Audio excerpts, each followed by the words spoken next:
भगवान राम किसी एक संप्रदाय एक जाति का भगवान नहीं, ईश्वर एक है। उपासना पद्धति सिर्फ अलग अलग है, लेकिन जाना है सबको एक ही जगह। इस भावना को हमें सारी दुनिया को समझनी होगी। 22 जनवरी को अयोध्या में श्री राम का आगमन हो रहा है। उसको लेकर पूरा देश जो है वो राममय हो चुका है। और हमारे साथ उड़ीसा के राज्यपाल रघुवर जी हमारे साथ मौजूद है। सर, राममय पूरा देश हो चुका है। श्री राम का 22 जनवरी को आगमन भी हो रहा है अयोध्या में। उसे किस तरह देखते हैं सर? देखिए, भगवान राम का मंदिर अयोध्या में जो 22 जनवरी को उद्घाटन होने जा रहा है, वो राष्ट्रीय भावना का प्रकटीकरण है। हमारा देश एक आध्यात्मिक देश है और भगवान राम आध्यात्मिक गुरु है। भगवान राम भारतीय संस्कृति के प्रतीक है और 500 वर्ष से हमारे पूर्वजों ने संघर्ष और बलिदान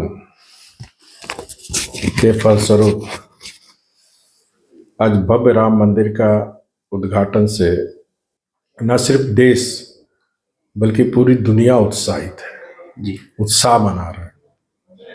क्योंकि भगवान राम किसी एक संप्रदाय एक जाति का भगवान नहीं है।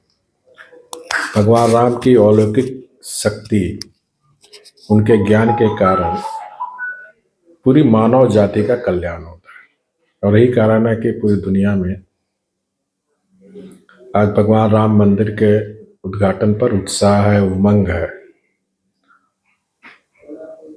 और उसी तर्ज पर झारखंड में भी जमशेदपुर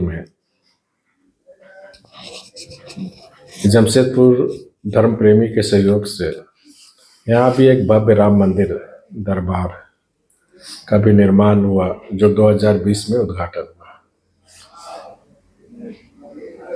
तो भगवान राम हमारे कण कण में बसा हुआ है।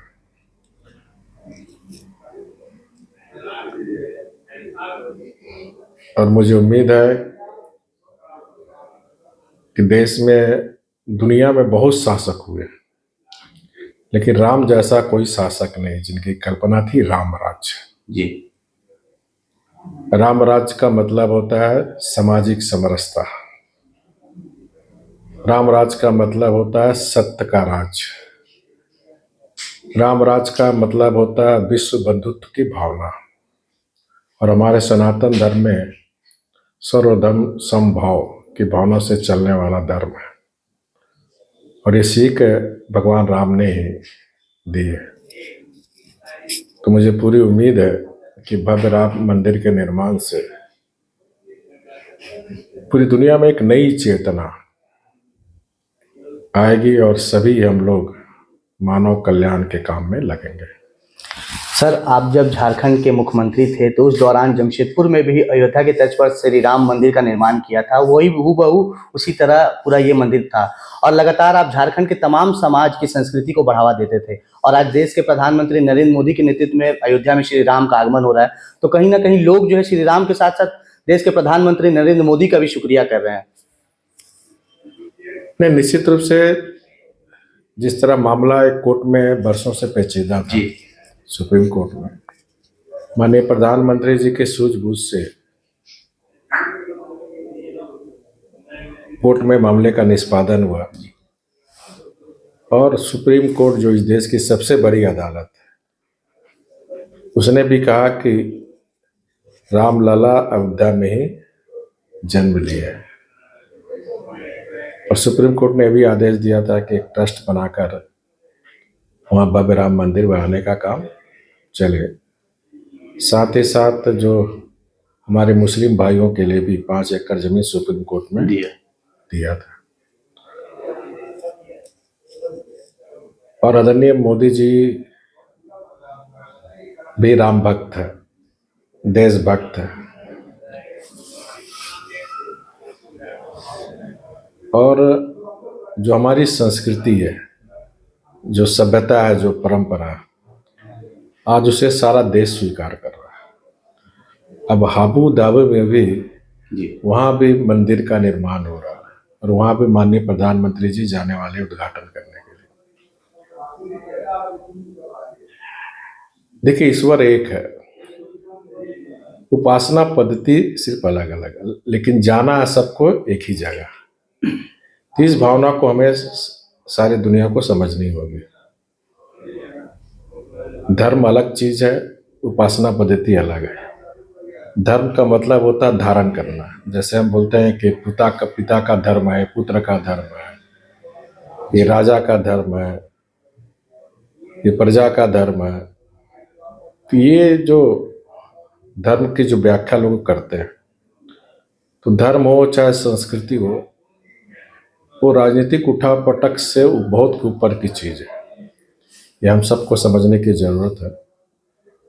और हमारी भारतीय संस्कृति के कारण ही कभी भारत एक बार विश्व गुरु, और हमें फिर से भारत को विश्व गुरु बनाने में राम के आदर्शों के बल पर ही भगवान राम ने जो मर्यादा पुरुषोत्तम राम का भी तगमा भगवान राम को मिला है। तो हमें मर्यादा में रहते हुए हमें सबों का कल्याण की चिंता करनी चाहिए। और हमारे प्रधानमंत्री मोदी जी उस दिशा में आप देखिए, सबका साथ, सबका विकास, सबका विश्वास और सबके प्रयास के कारण आज राम राज्य की ओर हमारा देश कदम बढ़ा चुका है। जिस तरह आपने कहा कि देश के प्रधानमंत्री भी राम के भक्त है, वैसे पूरे देश के लोग जो है राम भक्त हो चुके हैं। मगर आप जब झारखंड में थे मुख्यमंत्री, तो आप भी काफी राम के भक्त, और आपको हनुमान के नाम से जाना जाता है। तो क्या रघुवर जी 22 जनवरी को क्या कुछ खास करेंगे? नहीं, 22 जनवरी को वहाँ के ट्रस्ट कमेटी के द्वारा और माननीय प्रधानमंत्री जी का भी अनुरोध है कि लिमिटेड लोग ही आए। फिर 22 उद्घाटन के बाद आम जनता भी जा सकती है। 22 जनवरी को मैं उड़ीसा के जिला प्रवास में रहूँगा। तो जिस जिले में प्रवास रहूँगा, तो वहाँ भी मैं मंदिर में जाकर भगवान राम का दीप जरूर जलाऊंगा, क्योंकि हर भारतवासियों को जिस दिन भगवान वनवास से अयोध्या में आए थे, तो हर जगह दीप जला था। तो 500 वर्ष के बाद भगवान राम हमारे अयोध्या में फिर से मंदिर में प्रकट हो रहा है। तो उस दिन हर लोग को, चाहे बड़ा हो छोटा हो, हर लोग को उस दिन अपने अपने घर में, मंदिर में, सार्वजनिक स्तर पर दीप जलाकर उत्सव मनाना चाहिए कि राम दरबार हमारे विराजमान हो चुके हैं। तो ये थे राज्यपाल रघुवर जी। उन्होंने साफ तौर पर कहा कि 22 जनवरी पूरे देश के लिए गर्व का दिन है, जहां देश के प्रधानमंत्री नरेंद्र मोदी के साथ साथ तमाम देश के लोग जो है वो दीप जलाकर दीपावली और उत्साह मनाएंगे 22 जनवरी को। तो वो भी उड़ीसा में जिस जिले में रहेंगे वो भी मंदिर जाकर दीप जलाएंगे और उस दिन को ऐतिहासिक बनाएंगे। 99 न्यूज के लिए जमशेदपुर से आशीष कुमार तिवारी।